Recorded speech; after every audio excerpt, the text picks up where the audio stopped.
बच्चों, कैसे हैं आप सब? अच्छे होंगे, अच्छे से खा पी रहे होंगे अपने घर में। अभी तो स्कूल भी नहीं जाना, काफ़ी मज़े में होंगे। पर जिन बच्चों को अपना थोड़ा एम कोई बना रखा है, जिनके लिए कोई टेस्ट की प्रिपरेशन वो करना चाह रहे हैं, तो उनके लिए थोड़ा सा ये टाइम काफ़ी यूजेबल है अगर हम देखें तो। क्योंकि आपको घर में ही रहना है, कहीं घूमना नहीं, फिरना नहीं, कहीं नहीं जाना। तो इस केस में आप क्या करेंगे कि आराम से अपनी किसी भी एग्ज़ाम की तैयारी करेंगे। आपके पास फ़ोन है, आप कहीं से कोई भी वीडियोस देखकर अपने हर एक कॉन्सेप्ट को स्ट्रॉन्ग कर सकते हैं इस टाइम पे। तो चलो बच्चों, आज की क्लास में हम स्टार्ट कर लेते हैं। अपने जो आयनिक रेडियाई का जो टॉपिक मैं आपको करा रही थी उसको आगे कंटिन्यू कर लेते हैं, ठीक है। तो पहले तो ये बच्चों की जो फर्स्ट टाइम वीडियोस देख रहे हैं बच्चे, वो चैनल को सब्सक्राइब कर दीजिए, साथ में जो बेल आइकन है उसको प्रेस कर लीजिए और वीडियो को लाइक करना ना भूलें। तो बच्चों देखो, हमारी जो आयनिक रेडियाई उसमें मैंने आपको ये बताया था कि बेसिकली आप आयनिक रेडियाई को विदाउट एग्जाम्पल नहीं समझ पाएंगे, ठीक है। अब देखो, मैं यहाँ पे कुछ एक एग्जाम्पल देती हूँ और आपको जो है आयनिक रेडियाई वहाँ से पता लगानी है। जैसे देखो, मैंने लिखा यहाँ पे Na positive, this is ion, Mg2 positive, यहाँ पे लिखा एल्यूमिनियम 3 पॉजिटिव और यहाँ पे लिखा सिलिकॉन 4 पॉजिटिव, ठीक है। तो इस केस में जो नंबर ऑफ इलेक्ट्रॉन है वो सभी में सेम है। इसमें भी हमारा कितना इलेक्ट्रॉन, अभी 10 इलेक्ट्रॉन है। ये भी हमारा कितना इलेक्ट्रॉन, 10 इलेक्ट्रॉन है। ये भी हमारा कितना इलेक्ट्रॉन है, 10 इलेक्ट्रॉन है। और ये भी हमारा कितना इलेक्ट्रॉन है, 10 इलेक्ट्रॉन है, ठीक है। तो इस केस में आपको देखना है कि आयनिक रेडियाई सबसे ज़्यादा किसकी रहेगी, ठीक है। सोचिए किसकी सबसे ज़्यादा आयनिक रेडियाई रहेगी। एक्चुअली में आयनिक रेडियाई होती क्या है, पहले तो हमें ये पता होना चाहिए कि जब भी आपका कोई भी एटम जो है अपने इलेक्ट्रॉन्स का लॉस करता है या गेन करता है, वो जब आयंस में कन्वर्ट होता है, there is a 2 type of ions, cation and anion, ठीक है। तो दो ही टाइप के आपको आयंस मिलेंगे, केटायन भी हो सकता है, एनायन भी हो सकता है। तो आप यहाँ पे मैंने एग्जांपल जो दिया दैट इज अ केटायन, ठीक है। केटायन में आप देखो, इनमें नंबर ऑफ इलेक्ट्रॉन सेम है, फिर हमें कैसे पता लगेगा कि किसकी आयनिक रेडियाई ज़्यादा है, ठीक है। तो देखो बच्चों, बेसिकली जब आप इधर लेफ्ट टू राइट मूव करते हो तो साइज क्या करता है, डिक्रीज करता है, ठीक है। जब साइज डिक्रीज करता है और यहाँ पे सिलिकॉन पे 4 पॉजिटिव आ गया बच्चों, न्यूक्लियस में जो इलेक्ट्रॉन, एटॉमिक नंबर तो बढ़ रहे हैं इधर, ठीक है। एटॉमिक नंबर बढ़ रहे हैं, जबकि चार्ज भी आप बढ़ा रहे हैं, पॉजिटिव चार्ज भी बढ़ा रहे हैं, एटॉमिक नंबर भी बढ़ रहा है इधर जाते जाते। आप देख सकते हैं यहाँ पे आपका 11, 12, 13, 14 एटॉमिक नंबर की अगर हम बात करें फॉर दिस 11, 12, 13, 14 एटॉमिक नंबर बढ़ रहा है, साइज डिक्रीज हो रहा है। और सेकंड, एक जो मेन डोमिनेंट फैक्टर है यहाँ पे क्या है कि इस पे +4 चार्ज आ रहा है। +4 चार्ज जब आएगा, पॉजिटिव क्या करेगा, इन 10 इलेक्ट्रॉन को और भी काफ़ी क्या करेगा, कॉन्ट्रैक्शन कर देगा, ठीक है। तो सबसे ज़्यादा आयनिक रेडियाई किसकी रहेगी, सोडियम पॉजिटिव की, then magnesium 2 positive, then aluminium, then silicon 4 positive. ये 4 पॉजिटिव चार्ज की वजह से बच्चों क्या हुआ, इस पर जो साइज है वो क्या हो गया, कॉन्ट्रैक्शन हो गया साइज में। जो एक तो इसके अंदर जो पॉजिटिव प्रोटॉन्स है वो बढ़ रहे थे, यहाँ पे 14 प्रोटॉन्स है, यहाँ पे 13 है, यहाँ पे 12 है, यहाँ पे 11 है। जबकि यहाँ पे पहले से ही कितना है, 14 प्रोटॉन है और 4 पॉजिटिव चार्ज हो रहा गया, जबकि इसको बैलेंस करने के ओनली 10 इलेक्ट्रॉन है। इधर अगर हम बात करते हैं, there is a 13 proton and 3 positive charge, there is a 12 proton and 2 positive charge, there is a 11 proton and 1 positive charge. तो देखिए सबसे ज़्यादा पॉजिटिव कहाँ आ रहा है, यहाँ पे आ रहा है। तो ये क्या करेंगे, अपने जो नेगेटिव है उसको क्या कर देंगे, कॉन्ट्रैक्शन कर देंगे, जिसकी वजह से इसका साइज क्या हो जाएगा, स्मॉल हो जाएगा। और साइज स्मॉल हो गया तो रेडियस क्या हो जाएगी, डिक्रीज हो जाएगी। तो सबसे कम रेडियस हमारी इसकी रहेगी, देन फिर इसकी थोड़ी इससे ज़्यादा रहेगी, इसकी और ज़्यादा और इसकी और ज़्यादा, ठीक है। अब देखो, हम एक और केस ले लेते हैं। आपने लिया iron, iron 2 positive, iron 3 positive. अब इस केस में हमारे पास जो है आयनिक रेडियाई, अगर रेडियस का नोट, यहाँ पे हम आयनिक रेडियाई यूज नहीं कर सकते।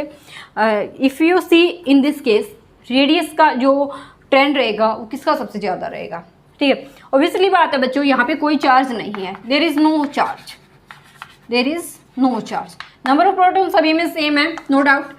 यहाँ पे कितना है, 2 पॉजिटिव चार्ज, यहाँ पे कितना है, 3 पॉजिटिव चार्ज है। तो सबसे ज़्यादा कॉन्ट्रैक्शन कहाँ रहेगा, 3 पॉजिटिव। इसका साइज सबसे कम रहेगा, साइज क्या रहेगा, इसका सबसे कम रहेगा, उससे थोड़ा सा ज़्यादा साइज इसका रहेगा और उससे ज़्यादा साइज इसका रहेगा। ये अपने नॉर्मल कंडीशन में रहेगा। तो जो रेडियस है उसका ट्रेंड अगर हम देखें तो सबसे ज़्यादा इसका रहेगा, फिर इसका, देन सबसे लास्ट में इसका, ठीक है। अब एनायन की ओर देख लेते हैं। ये था सेम में, ये था डिफरेंट कैटायंस में। एनायंस में और देखते हैं और फिर दोनों का मिक्सचर भी देखते हैं। एनायंस आप ले लीजिए F और F नेगेटिव, F और F नेगेटिव, ठीक है। देखो जब नेगेटिव साइन आ गया, ध्यान से समझना, ये फ्लोरीन है, ये उसका न्यूक्लियस है, इसके आउटर शेल में जो है 7 इलेक्ट्रॉन है बच्चों। मैक्सिमम कितने इलेक्ट्रॉन फिल कर सकते हैं हम सेकंड सेल में? Maximum we can fill only 8 electrons in second shell. Okay, there is a 2 cell, first and second. In first cell you can fill 2 electrons, and second cell you can fill maximum 8 electron, but there is a 7 electron. Fluorine need 1 electron. यहाँ से F negative की अगर हम बात करें तो उसने क्या किया, 1 इलेक्ट्रॉन लिया है, जिससे इसने अपना ऑक्टेट कंप्लीट किया है. ठीक है, अब हमारा जो सेकंड सेल है उसका साइज ही यही है, कितना कि उसमें 8 ही इलेक्ट्रॉन आ सकते हैं मैक्सिमम. ठीक है, तो जो ये 7 इलेक्ट्रॉन है, जब बाहर से 1 इलेक्ट्रॉन दिख रहा है तो ये 7 इलेक्ट्रॉन क्या करेंगे, जो इसमें राउंड राउंड रोटेट कर रहे हैं, ये इसके राउंड जो है रोटेट कर रहे हैं, ये क्या करेंगे, इसको रिपल्शन करेंगे. ठीक है, और रिपल्शन करते टाइम ये साइज को थोड़ा सा क्या कर देते हैं, एक्सपेंड कर देते हैं. ठीक है, नेगेटिव रिपल्शन की वजह से साइज क्या हो जाता है, एक्सपेंड हो जाता है. तो जब साइज एक्सपेंड हो गया तो उसका साइज बढ़ गया ना, तो जो नॉर्मल आपका फ्लोरीन एटम है, फ्लोरीन एटम के कंपेयर में F नेगेटिव की अगर रेडियस की बात करें हम, तो वो ज़्यादा होगी. ठीक है, तो यहाँ पे आपका जो रेडियस रहेगा वो F नेगेटिव का ज़्यादा रहेगा as compare to F. Understand, इसको नोट कीजिए. आगे और एग्जाम्पल देखते हैं. तो देखो हम एक बार एनाइन और जो है आइसो इलेक्ट्रॉनिक एटम्स ले लेते हैं, उनका और देख लेते हैं जो है आयनिक रेडियस का क्या सिस्टम रहेगा. जैसे कार्बन से स्टार्ट कर देते हैं. Carbon 4 negative, nitrogen 3 negative, and oxygen 2 negative, fluorine 1 negative. There is the same electronic configuration for that. You can say here 1 negative, 1s2, 2s2 and 2p6 for fluorine. Same for 2p6, O2 negative, and same for nitrogen 2p6 and same for carbon. ठीक है, first point तो ये कि ये हमारे जो ions हैं, these are the isoelectronic. जिनमें सेम इलेक्ट्रॉन हों बच्चों, उनको हम आइसो इलेक्ट्रॉनिक बोलते हैं. ठीक है, सेकेंड पॉइंट अगर हम देखते हैं यहाँ पे, तो जो साइज होता है, size left to right decrease. ठीक है, साइज हमारा क्या रहेगा, लेफ्ट टू राइट डिक्रीज रहेगा. अब थर्ड पॉइंट देखिए, सबसे मैक्सिमम जो नेगेटिव चार्ज है वो कहाँ है, यहाँ पे है 4 नेगेटिव, यहाँ पे है 3 नेगेटिव, यहाँ पे है 2 नेगेटिव, और यहाँ पे है ओनली 1 नेगेटिव. अब ये बताइए 4 को रिपल्शन करने में ज़्यादा पावर लगेगी या 1 को? ऑब्वियसली बात है, 4 अगर 4 नेगेटिव चार्ज आ रहा है तो जो नेगेटिव अंदर के वो रिपल्शन ज़्यादा करेंगे, तो साइज़ वैसे ही बढ़ जाएगा. ठीक है, उसके कंपेयर में 3 को रिपल्शन करने में थोड़ी कम प्रॉब्लम आएगी, 2 को रिपल्शन करने में थोड़ी और कम प्रॉब्लम आएगी, 1 को थोड़ा और प्रॉब्लम आएगी. ठीक है, तो जो आपका 4 नेगेटिव है ना, 4 नेगेटिव की वजह से जो कार्बन है उसका साइज बढ़ गया. ठीक है, जबकि F1 नेगेटिव, फर्स्ट पॉइंट तो ये डोमिनेट करा यहाँ पे कि साइज इधर डिक्रीज हो रहा है कार्बन टू फ्लोरीन. क्यों? क्योंकि यहाँ पे जो प्रोटोन है वो बढ़ रहे हैं और साइज को क्या कर देते हैं, कॉन्ट्रैक्ट कर देते हैं, डिक्रीज कर देते हैं. ठीक है, तो इस केस में अगर आप देखें आयनिक रेडियस, तो सबसे ज़्यादा किसकी रहेगी, कार्बन की, देन नाइट्रोजन की, देन ऑक्सीजन की, देन फ्लोरीन की. ठीक है बच्चों, समझ आया? इसको नोट कीजिए और देखते हैं. दोनों को मिक्सचर कर लेते हैं, पॉजिटिव को भी और नेगेटिव को भी. उस केस में देखते हैं. देखना बच्चों मैं कैसे क्या फैक्टर जो है अप्लाई करती हूँ. There is aluminium 3 positive, magnesium 2 positive, sodium 1 positive, और आप यहाँ पे ले लीजिए fluorine 1 negative, oxygen 2 negative, and nitrogen 3 negative. ये है हमारे पास. ठीक है, हमारे जो यहाँ पे मैंने एलिमेंट्स लिखे हैं, ऑल आर सेम इलेक्ट्रॉन, सभी के पास सेम इलेक्ट्रॉन आइसो इलेक्ट्रॉनिक रहेंगे. There is a 10 electron, 10 10 10 10. ठीक है, आइसो इलेक्ट्रॉनिक है ये. इस केस में अगर हम आयनिक रेडियस देखते हैं बच्चों, तो देखो 3 पॉजिटिव तो क्या करेगा, साइज को कॉन्ट्रैक्ट करेगा, और 3 नेगेटिव क्या करेगा, एक्सपेंड करेगा. अंडरस्टूड बात है बच्चों. ठीक है, 3 पॉजिटिव सबसे ज़्यादा क्या रहेगा, maximum contraction. There is a maximum contraction. I think इनका बेस आपको पता होगा कि मैं बार बार बता चुकी हूँ. जिन बच्चों ने प्रीवियस वीडियोस नहीं देखे वो देख लेना, आयनिक रेडियस वहाँ पे मैंने इन डिटेल एक्सप्लेन किया था. तो यहाँ पे 3 पॉजिटिव होने की वजह से यहाँ पे maximum contraction, there is minimum expansion. अब इससे ज़्यादा तो कोई 3 नेगेटिव से ज़्यादा तो और नेगेटिव चार्ज कहीं पे है ही नहीं, तो सबसे ज़्यादा एक्सपेंशन इसी का होगा। तो नाइट्रोजन का यहाँ सबसे ज़्यादा आयनिक रेडियाई रहेगी, फिर 2 नेगेटिव है, फिर F नेगेटिव है, फिर इसका रहेगा क्योंकि 1 पॉजिटिव कम कॉन्ट्रैक्शन होगा, इसके कंपेयर में इसका थोड़ा और ज़्यादा होगा। सबसे कम आयनिक रेडियाई किसकी रहेगी? एल्यूमिनियम 3 पॉजिटिव की। ठीक है बच्चों, अभी जो है मैं आपको नेक्स्ट फैक्टर और कराती हूँ बच्चों, इसको नोट कर लीजिए। Now next topic is ionisation energy. Ionisation energy, the energy required to remove an electron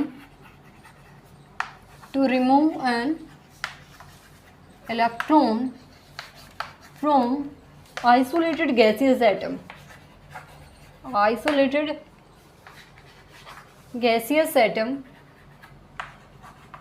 to convert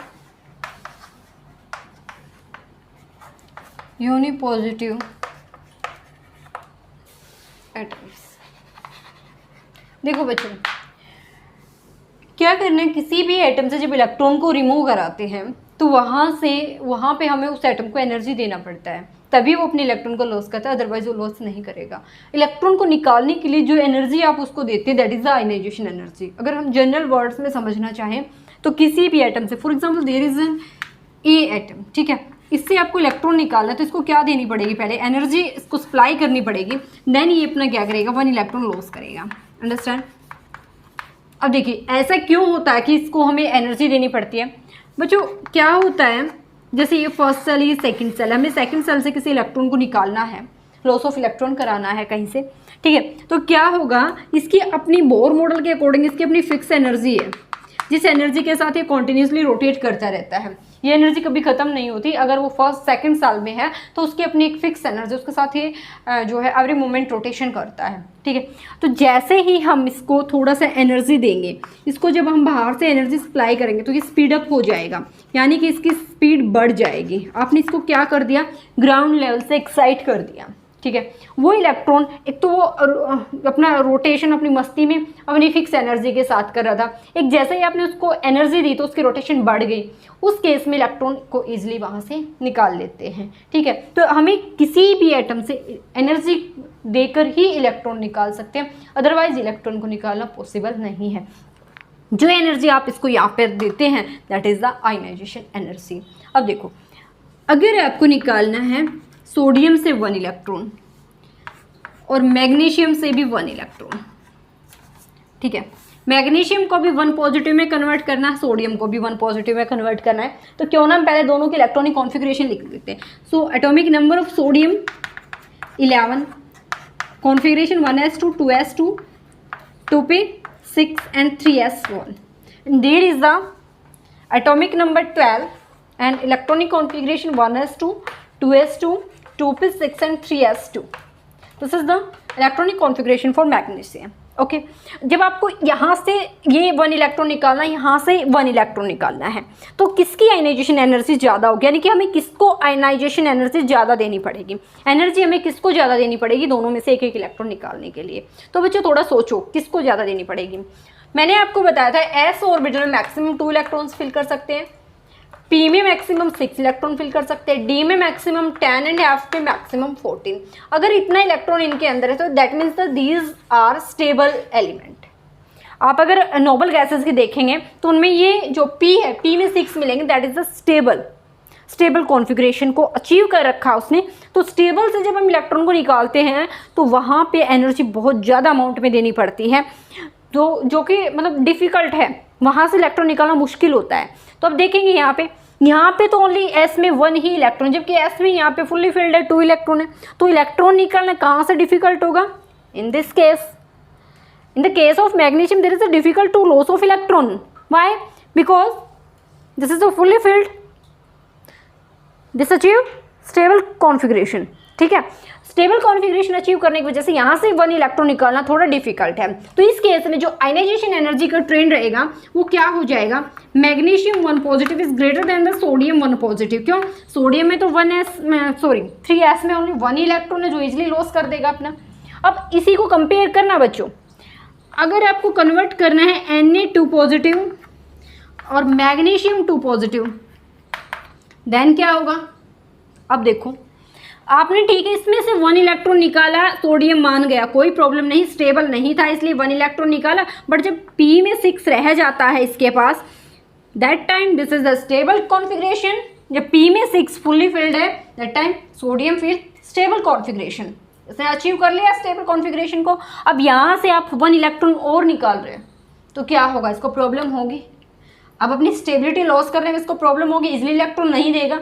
तो देखिए, अगर आप यहाँ पे बात करते हैं मैग्नीशियम 2 पॉजिटिव की, तो देखो S से दोनों निकाल रहा है, एक निकाल रहे थे थोड़ा पिंच हो रहा था, थोड़ी प्रॉब्लम हो रही थी, बट जब दोनों ही निकाल रहे तो अंदर की कॉन्फ़िगरेशन क्या अचीव की है? स्टेबल कॉन्फ़िगरेशन अचीव की है। यहाँ से तो 2 इलेक्ट्रॉन निकालने से इसकी स्टेबिलिटी थोड़ा डिस्टर्बेंस आ रहा है, बट यहाँ से 2 इलेक्ट्रॉन निकालने से इसको स्टेबिलिटी मिल रही है। किसको? मैग्नीशियम को। तो इस केस में जो आयनाइजेशन एनर्जी होगी वो सोडियम 2 पॉजिटिव की ज़्यादा हो जाएगी as compare to magnesium 2 positive. Understand students? ठीक है, सोडियम 2 पॉजिटिव की आयनाइजेशन एनर्जी इस केस में ज़्यादा होगी as compare to magnesium 2 positive. Reason मैंने आपको भी यहाँ पे बताए हैं, वही रीज़न अप्लाई होंगे। ठीक है, इसको आगे कंटिन्यू करते, इसको नोट कीजिए। अब हम आयनाइजेशन एनर्जी की जो है पीरियड्स में और ग्रुप्स में बात कर लेते हैं एक बार। ठीक है, वो थोड़ा सा आपको समझ आ गया होगा बेसिकली आयनाइजेशन एनर्जी होती क्या है। तो जब आप जैसे फॉर एग्जांपल 1s हम जो है फर्स्ट ग्रुप की बात कर लेते हैं, lithium, sodium, potassium, rubidium, caesium and francium, ये हैं आपके फर्स्ट ग्रुप एलिमेंट्स। ठीक है, फर्स्ट ग्रुप एलिमेंट्स में अगर हम देखते हैं बच्चों, तो अप टू डाउन क्या होता है? Up to down size increase. यहाँ पे हाइड्रोजन अलग से प्रॉपर्टी देता है बच्चों, इसको यहाँ पे ना देखना, आप लिथियम टू फ्रांसियम देख लीजिए। साइज क्या हो रहा है? इंक्रीज हो रहा है। ठीक है, तो अब देखिए सभी में जो है फाइनली यहाँ पे जो है 2s1 है, यहाँ पे 3s1 है, यहाँ पे 4s1 है, यहाँ पे 5s1 है, देयर इज अ 6s। देख सकते हैं फाइनली s में जो है 1 इलेक्ट्रॉन है। ठीक है, और सभी को अपना ये 1 इलेक्ट्रॉन ही लॉस करके किस में कन्वर्ट होना है? लिथियम पॉजिटिव में, सोडियम पॉजिटिव में, potassium positive, rubidium positive and caesium positive and francium, इनमें कन्वर्ट होना है, इनको अपना 1 इलेक्ट्रॉन लॉस करके। तो अब ये देखना हमें कि आयनाइजेशन एनर्जी किसकी ज़्यादा रहेगी, हमें किसको ज़्यादा एनर्जी देनी पड़ेगी। तो थोड़ा सोचो बच्चों, देखो साइज अप टू डाउन क्या हो रहा है? इंक्रीज हो रहा है। ठीक है, तो अब ध्यान से देखना, ये साइज है लिथियम का, हम बात कर लेते हैं, यहाँ पे है वो इलेक्ट्रॉन जो निकालना है। अब मैं इसके बाद जो डायरेक्ट पोटाशियम की बात करती हूँ, उसका साइज हो गया ये, यहाँ पे है वो इलेक्ट्रॉन जिसको निकाल। इसके बाद हमें सीजियम की बात कर लेती हूँ, तो सीजियम का साइज हो गया ये, यहाँ पे वो इलेक्ट्रॉन है। ठीक है, तीनों ही केस में ये देखें न्यूक्लियस का इफेक्ट कहाँ पे ज़्यादा आएगा? जिसका साइज छोटा है, तो यहाँ से इलेक्ट्रॉन निकालना डिफिकल्ट रहेगा एज कम्पेयर टू यहाँ से। तो जब भी आप ग्रुप में मूव करते हो ना, तो आयनाइजेशन एनर्जी क्या करेगी? डिक्रीज करेगी अप टू डाउन। सबसे हायर जो आयनाइजेशन एनर्जी होगी वो किसके लिए रहेगी? लिथियम के लिए रहेगी। क्यों? Due to nucleus attraction. ठीक है, न्यूक्लियस इफेक्ट की वजह से जो है हमारा यहाँ पे एनर्जी आपको ज़्यादा देनी पड़ेगी इस इलेक्ट्रॉन को निकालने के लिए, जबकि ये न्यूक्लियस से काफ़ी दूर है, इस इलेक्ट्रॉन को हम इजीली निकाल सकते हैं। तो आप लिख सकते हैं यहाँ पे up to down, in group up to down ionisation energy decrease. Understand? Note कीजिए इसको।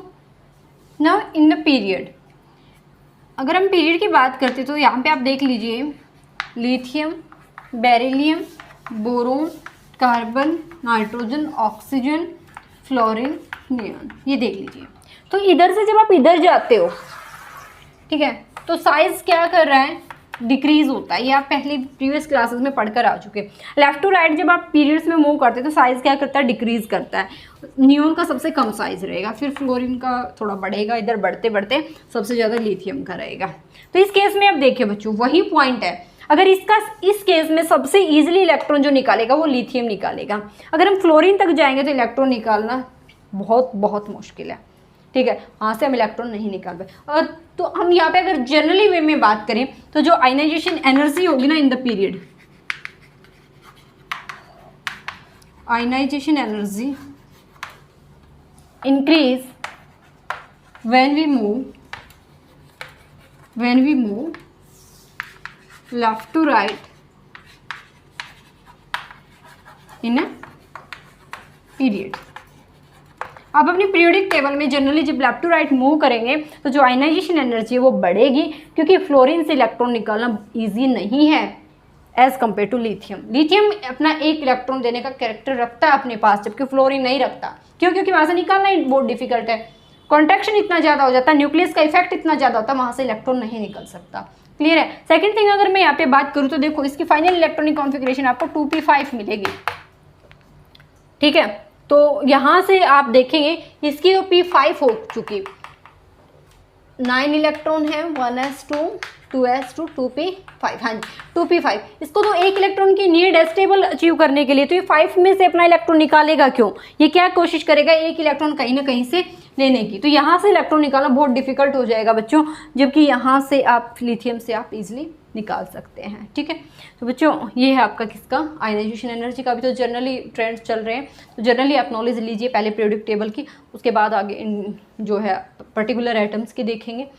तो बच्चों, जिन बच्चों ने अब तक चैनल को सब्सक्राइब नहीं किया, चैनल को सब्सक्राइब कर लीजिए, साथ में जो बेल आइकन है उसको प्रेस कर लीजिए, और वीडियो को ज़्यादा से ज़्यादा लाइक करिए। ठीक है, और शेयर भी कर दें अपने फ्रेंड्स के साथ। तो मिलते हैं नेक्स्ट क्लास में विद न्यू टॉपिक्स। तो आज के लिए इतना ही। Thank you so much.